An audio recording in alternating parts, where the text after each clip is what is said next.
नमस्ते दोस्तों। हम वैदिक सभ्यता के बारे में चर्चा कर रहे थे और वैदिक सभ्यता के अंदर हमने पार्ट फर्स्ट देख लिया था।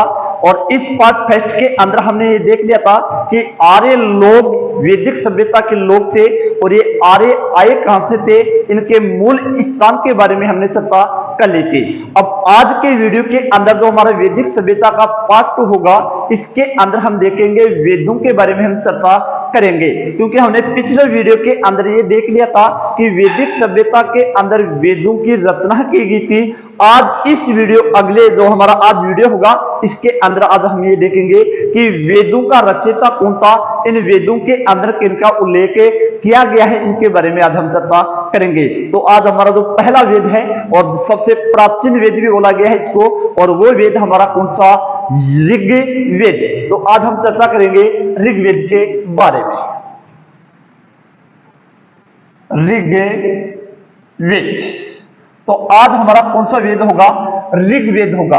पहली बात, ये ऋग्वेद एक तो सबसे प्राचीन वेद है, सबसे प्राचीन वेद है, सबसे प्राचीन वेद बोला गया है। किस वेद को, ऋग्वेद को सबसे प्राचीन वेद बोला गया है।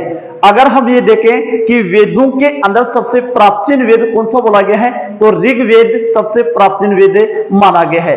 अब देखते हैं इस ऋग्वेद के अंदर कुल कितने मंडल हैं, तो ऋग्वेद में कितने मंडल या भाग हैं, तो इसके अंदर ऋग्वेद में मंडलों की संख्या या भागों की संख्या कितनी है, तो 10 यहां पर मंडल हैं। इन 10 मंडलों में भी सबसे पहले कौन सा मंडल लिखा गया था, तो सबसे पहले मंडल लिखा गया था दूसरा और सातवां। कौन सा मंडल था, दूसरा और सातवां मंडल। तो ये सबसे प्राचीन मंडल है, तो ये सबसे क्या हो गया, प्राचीन मंडल है।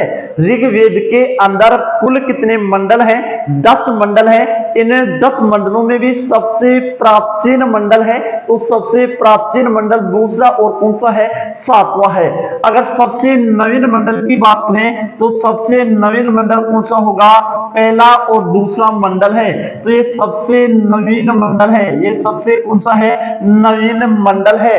और जो हमारे 4 वेद हैं, इन चारों वेदों का रचयिता कौन था, वेद व्यास था। तो वेदों का रचयिता कौन था, वेदों का संग्रहित कर्ता, संग्रहित कर्ता। तो ये संग्रहित कर्ता कौन था, वेद व्यास था। कौन था, वेद व्यास था। तो वेद व्यास ने वेदों की क्या की थी, रचना की थी। और इनमें भी यहाँ पर मंडलों की संख्या होगी, तो ऋग्वेद के अंदर 10 है। इनमें सबसे प्राचीन मंडल कौन सा होगा, दूसरा और सातवां है। सबसे नवीन कौन सा होगा, पहला और 10वां सबसे नवीन मंडल माना गया है। ठीक है, अब देखते हैं तीसरे मंडल की बात करें। इन्हीं के अंदर कौन से मंडल की बात करें, तीसरा मंडल, तीसरा मंडल। और इस तीसरे मंडल के अंदर जो हमारा तीसरा मंडल है, इस तीसरे मंडल के अंदर प्रसिद्ध गायत्री मंत्र का उल्लेख है। गायत्री मंत्र का उल्लेख किया गया है। प्रसिद्ध गायत्री मंत्र का उल्लेख कौन से मंडल में किया गया है, तीसरे मंडल के अंदर प्रसिद्ध गायत्री मंत्र का उल्लेख किया गया है। और यह गायत्री मंत्र सावित्री को समर्पित है। किसको समर्पित है, तो ये सावित्री को समर्पित है। कौन सा मंडल हमारा, तीसरा मंडल सावित्री को समर्पित है। ठीक है, और इसी के अंदर हमारा एक मंडल है, कौन सा, 10वां मंडल है। 10वां मंडल के अंदर वर्णों का उल्लेख किया गया है। किसका उल्लेख किया गया है, वर्णों का उल्लेख किया गया है। भारत के अंदर यानी वर्ण व्यवस्था का उल्लेख किया गया है। और ये वर्ण व्यवस्था भी 10वें मंडल के पुरुष सूक्त के अंदर है। कौन से सूक्त में, पुरुष सूक्त के अंदर, 10वें मंडल के पुरुष सूक्त के अंदर है। कौन सा सूक्त था, पुरुष सूक्त के अंदर वर्णों का उल्लेख किया गया। जन्म के आधार पर यहाँ पर क्रम प्रधान व्यवस्था थी या वर्ण प्रधान व्यवस्था, जन्म प्रधान या क्रम प्रधान। तो यहाँ पर क्रम प्रधान थी, यानी मानव के जन्म के आधार पर, किसके आधार पर है, जन्म के आधार पर। हम इसको 2 भागों में बांट सकते हैं, एक तो कर्म के आधार पर है और एक किसके आधार पर है, जन्म के आधार पर है। तो यहाँ पर वर्ण व्यवस्था थी ऋग्वेद के अंदर, ये कर्म प्रधान थी, जन्म प्रदान नहीं थी। जैसे वर्तमान में कैसी है, ये जन्म प्रदान है। और ये इन वर्णों के अंदर भी कितने वेद यानी व्यक्ति के कर्म प्रदान के आधार पर कितने वेदों का यानी कितने वर्णों का उल्लेख किया गया है, तो 4 वर्ण हैं। कितने वर्ण हैं? 4 वर्ण यहां पर उल्लेख किया गया है। एक तो ब्राह्मण, एक होता है क्षत्रिय, वैश्य और शूद्र। एक क्या होता है? शूद्र। तो यहां पर 4 वर्णों का उल्लेख किया गया है और ये 4 वर्ण है कौन से? ब्राह्मण, क्षत्रिय, वैश्य और शूद्र। ब्राह्मण भगवान के सिर से उत्पन्न माना गया है। क्षत्रिय यहां पर भुजाओं से माना गया है। किससे माना गया है? भुजाओं के आधार पर माना गया है। वैश्य पीठ से माना गया है और शूद्र पैरों से माना गया है। किसे माना गया है? पैरों के आधार पर माना गया है। तो वर्ण व्यवस्था कौन से मंडल में की गई है? 10वें मंडल के पुरुष सूक्त के अंदर इनका उल्लेख किया गया है। और ये पुरुष सूक्त के अंदर भी साहब ब्राह्मण, क्षत्रिय, वैश्य और शूद्र। ब्राह्मण सिर से, भगवान के सिर से माना गए थे और क्षत्रिय कहां से? भुजाओं से माना गया है। वैश्य यहां से पीठ से माना गया है और शूद्र यहां से कहां से माना गया है? पैरों से आधार पर माना गया है। क्लियर है? तो ये वर्ण व्यवस्था भी हमने कहां से मिली थी? 10वें मंडल से। प्रसिद्ध गायत्री मंत्र का भी उल्लेख हमारे कौन से मंडल में किया गया है? तो 3रे मंडल के अंदर इनका उल्लेख किया गया है। अब देखते हैं यहां पर सूक्तों की संख्या कितनी है, सूक्त कितने हैं, मंडल कितने हुए? यहाँ पर मंडलों की संख्या 10 है, लेकिन सूक्तों की संख्या अगर हम देखें तो सूक्तों की संख्या 1028 है। सूक्तों की संख्या कितनी है? 1028 है सूक्त। सूक्तों की संख्या कितनी है यहां पर? तो सूक्तों की संख्या है 1028 है। अब इन सूक्तों के अंदर भी 2 भागों में बांट सकते हैं इसको भी। पहले मूल ऋग्वेद के अंदर सूक्तों की संख्या कितनी थी? 1017 थी। 1017 थी। बाद में कितने जोड़े गए थे? 11 सूक्त जोड़े गए थे। तो मूल अगर हमसे ये पूछ लिया जाए कि मूल ऋग्वेद के अंदर सूक्तों की संख्या कितनी है, तो मूल ऋग्वेद के अंदर सूक्तों की संख्या कितनी है? 1017 है। और बाद में कितने जोड़े गए थे? 11। तो इनको हम बोलते हैं बाल खिल्ले। क्या बोलते हैं इनको? बाल खिल्ले के नाम से जाना जाता है। तो कितने सूक्त बाल खिल्ले सूक्त हैं? तो 11 सूक्त कौन से खिल्ले माने गए हैं? बाल खिल्ले सूक्तों के नाम से जाना जाता है। क्लियर है? तीसरी बात अगर हम यहां पर देखें, अगर ऋग्वेद के अंदर जो मंत्र है, मंत्र, तो ये मंत्रों की संख्या है लगभग 10,600। कितने मानी गई है? लगभग 10,600 सूक्तों का उल्लेख यानी मंत्रों का उल्लेख किया गया। ऋग्वेद के अंदर मंत्रों की संख्या कितनी है? तो मंत्रों की संख्या कितनी है? 10,600 मंत्रों का उल्लेख किया गया है। और ये मंत्र ईश्वर की प्रशंसा में लिखे गए हैं। किसकी प्रशंसा में लिखे गए हैं? ईश्वर की प्रशंसा में। ईश्वर की प्रशंसा में, ईश्वर की प्रशंसा में लिखे गए हैं। कितने सूक्त लिखे, कितने मंत्र लिखे गए हैं? 10,600 मंत्र यहाँ पर लिखे गए हैं। और ये भी किसकी प्रशंसा में लिखे गए हैं? ईश्वर की प्रशंसा के अंदर इनको लिखा गया है। क्लियर है? अब देखते हैं इसके अंदर मंत्रों के अंदर भी इन मंत्रों में जो संख्या जो ईश्वर की प्रशंसा में लिखे गए हैं, और ये मंत्र जो सबसे प्राचीन मंत्र ही यहाँ पर माना गया है। अब यहाँ पर जो मंत्रों का उच्चारण करने वाला, मंत्रों का उच्चारण करने वाला जो ब्राह्मण पुरोहित होता था, और ये ब्राह्मण पुरोहित क्या कहलाता था? होत्र कहलाता था। क्या कहलाता था? होत्र कहलाता था। यानी ऋग्वेद के अंदर जो पुरोहित होता था, जो इन मंत्रों का उच्चारण करने वाला जो ब्राह्मण होता था, और ये ब्राह्मण को ही हम क्या कहते थे? तो इस ब्राह्मण को हम क्या कहते थे? यहाँ पर होत्र के नाम से जाना जाता था। इसी ऋग्वेद के अंदर सबसे पवित्र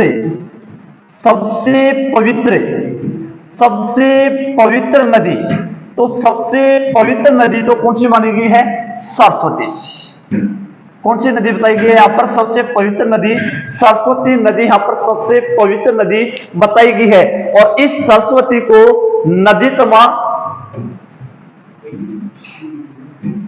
नदीतमा, मातेतमा, माते तमा भी कहा जाता है। लेकिन यहां पर सबसे जो प्रसिद्ध नदी, सबसे महत्वपूर्ण नदी हुआ करती थी, महत्वपूर्ण नदी, तो महत्वपूर्ण नदी होती थी और वो नदी कौन सी हुआ करती थी? सिंधु नदी। तो सबसे महत्वपूर्ण नदी तो कौन सी होती थी? यहां पर सिंधु नदी सबसे महत्वपूर्ण नदी हुआ करती थी। एक बार इनका देंगे।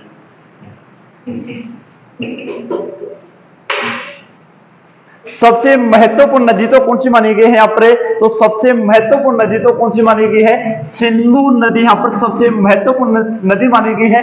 लेकिन सबसे पवित्र नदी कौन सी मानी गई थी? तो सबसे पवित्र नदी कौन सी है यहाँ पर? सरस्वती नदी मानी गई है। यहाँ पर गंगा और यमुना, गंगा व यमुना नदियों का उल्लेख सिर्फ और सिर्फ 2 या 3 बार, यानी तीन बार यहां पर उल्लेख किया गया है। और गंगा नदी और यमुना नदी का यहां पर उल्लेख किया गया है मात्र 3 बार यहां पर उल्लेख किया गया है। यानी उस समय जो गंगा और यमुना नदी पवित्र नदी नहीं मानी गई थी, उस समय की सबसे पवित्र नदी तो कौन सी मानी गई है? सरस्वती, जिसे नदी तमा या माते तमा नदी के नाम से भी जाना जाता था।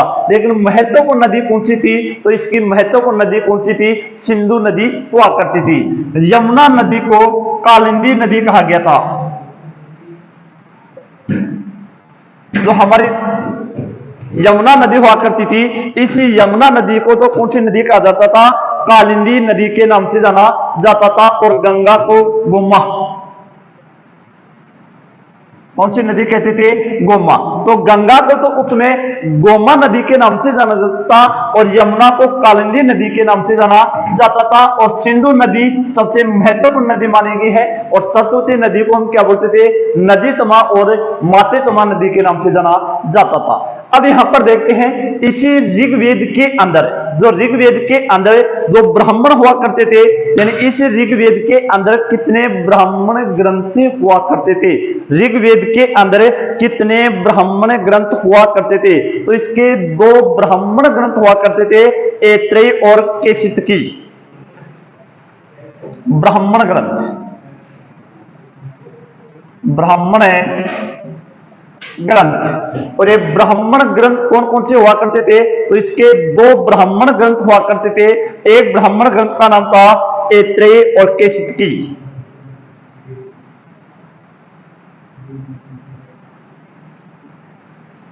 ऐत्रेय और केशितकी।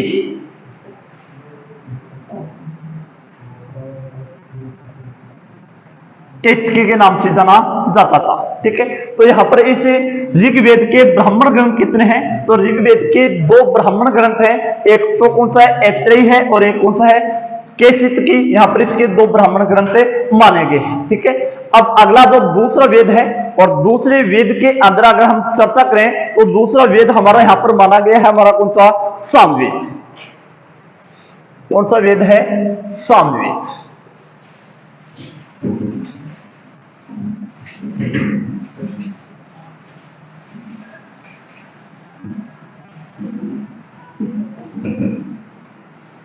दूसरा वेद हमारा सामवेद।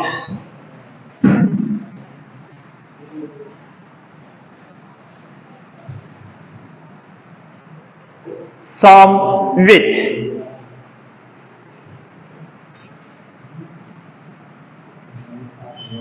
सामवेद देखो, सामवेद के अंदर देखे हमें तो साम का अर्थ होता है गायन। साम का अर्थ क्या होता है? गायन हुआ करता है। तो साम का अर्थ हुआ हमारा कौन सा? गायन।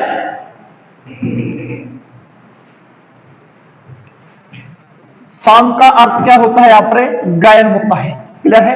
अब देखते हैं, सामवेद को ही भारतीय संगीत का जनक कहा जाता है।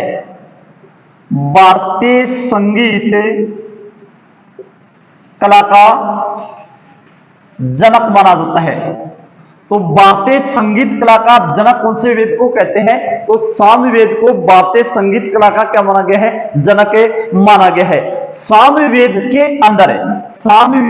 अंदर जो पुरोहित हुआ करता था, सामवेद के अंदर जो पुरोहित हुआ करता था, इस सामवेद के अंदर पुरोहित को हम क्या बोलते थे? यहां पर पुरोहित को उद्गाता के नाम से जाना जाता है। उद्गाता कहा जाता था। क्या कहा जाता था? उद्गाता कहा जाता था। हमारे जो संगीत के जो 7 स्वर होते हैं, संगीत के जो 7 स्वर होते हैं, ये 7 स्वर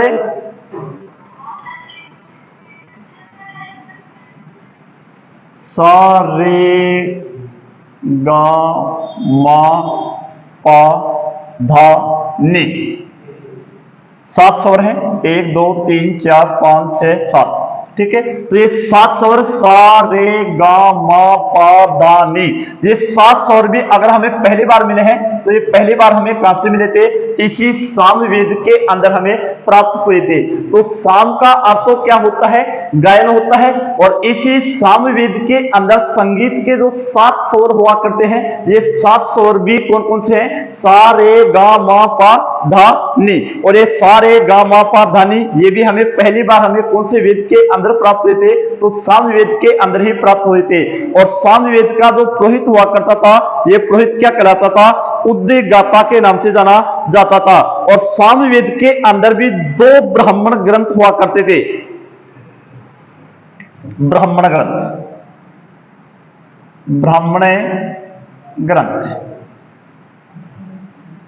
सामवेद के अंदर भी जो 2 ब्राह्मण ग्रंथ हुआ करते थे, ये होते थे तांडे और जेमिनी की,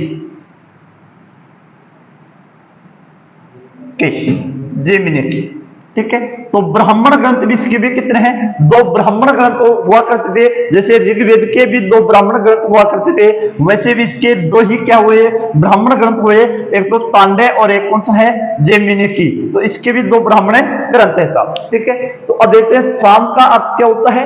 गायन होता है, यानी बातें संगीत का जनक कहलाता है। कौन सा वेद? सामवेद। इसका पुरोहित क्या कहलाता था? उद्गाता के नाम से इसको जाना जाता था। और यहां पर हमें 7 स्वरों का उल्लेख पहली बार मिला था। और ब्राह्मण ग्रंथ इसका कौन सा था? तांडे और जैमिनी। अब हमारा जो तीसरा वेद है, तीसरा वेद वो है यजुर्वेद। तीसरा वेद कौन सा है? यजुर्वेद। यजुर्वेद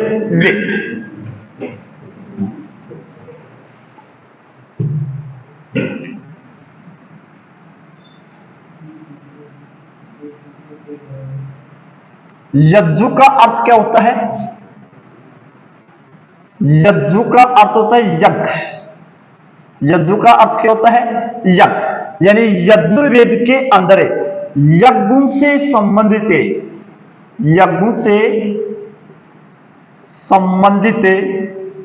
मंत्रों का उल्लेख किया गया। मंत्रों का उल्लेख किया गया। यज्ञों से संबंधित मंत्रों का उल्लेख किया गया। कौन से वेद के अंदर? यजुर्वेद के अंदर। और यहां पर जब यज्ञ किए जाते हैं, और जो यहां पर यज्ञों के समय में जो मंत्रों का उच्चारण करने वाला जो पुरोहित हुआ करता था, इसी पुरोहित को क्या कहते थे? अद्धर्व्यु के नाम से जाना जाता था। इस पुरोहित को हम क्या कहते थे? अद्धर्व्यु कहा जाता था। जो यजुर्वेद के अंदर जो पुरोहित हुआ करता था, ये पुरोहित क्या कहलाता था? अद्धर्व्यु कहलाता था। और इस यजुर्वेद को हम 2 भागों में बांट सकते हैं। यजुर्वेद को हम कितने भागों में बांट सकते हैं? इसको 2 भागों में बांट सकते हैं। शुक्ल यजुर्वेद, शुक्ल यजुर्वेद और एक कर्षण यजुर्वेद। कर्षण यजुर्वेद, शुक्ल यजुर्वेद और कर्षण यजुर्वेद। इसे शुक्ल यजुर्वेद को हमें वास्तविक यजुर्वेद भी कहा जाता है। वास्तविक यजुर्वेद भी कहा जाता था। और इसे वास्तविक यजुर्वेद या शुक्ल यजुर्वेद का एक ब्राह्मण ग्रंथ हुआ करता शतपथ।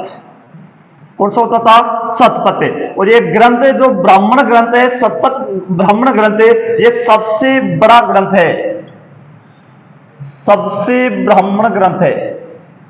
ब्राह्मण ग्रंथ बड़ों के आधार पर। तो सबसे बड़ा ब्राह्मण ग्रंथ हुआ करता था और वो कौन सा हुआ करता था? शतपथ ब्राह्मण ग्रंथ हुआ करता था।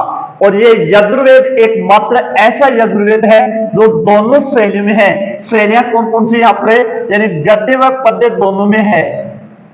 गद्य व पद्य दोनों शैलियों में था, दोनों शैलियों में था, दोनों शैली में था। तो एकमात्र ऐसा वेद जो गद्य और पद्य दोनों शैली में है और वो कौन सा है? यजुर्वेद है, जो गद्य में भी है और एक कौन से में है? पद्य के अंदर भी है। तो यजुर्वेद का यजु का अर्थ यज्ञ होता है, यज्ञ से संबंधित मंत्रों का यहाँ पर उल्लेख किया गया है।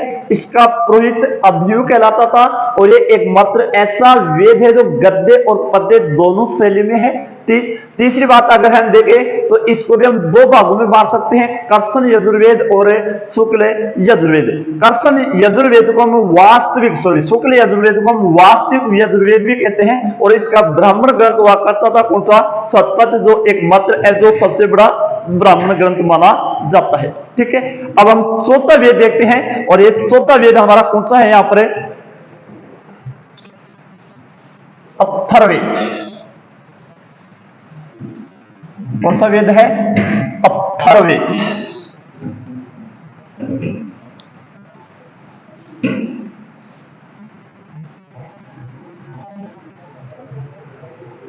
अथर्ववेद चौथा वेद है और यह है अथर्ववेद। पहली बात तो ये सबसे नवीन वेद है, सबसे नवीन वेद है। तीसरी बात, अथर्वा नामक ऋषि के द्वारा जोड़ा गया, अथर्वा नामक ऋषि के द्वारा इसको जोड़ा गया है। इसका जो पुरोहित हुआ करता था ये ब्राह्मण कहलाता था। क्या कहलाता था? ब्रह्मा कहलाता था। तीसरी बात, अथर्ववेद को जादू टोनों का वेद, जादू टोने, तंत्र मंत्र, तंत्र मंत्र, वशीकरण, वशीकरण, भारतीय आयुर्वेदिक चिकित्सा, भारतीय आयुर्वेद चिकित्सा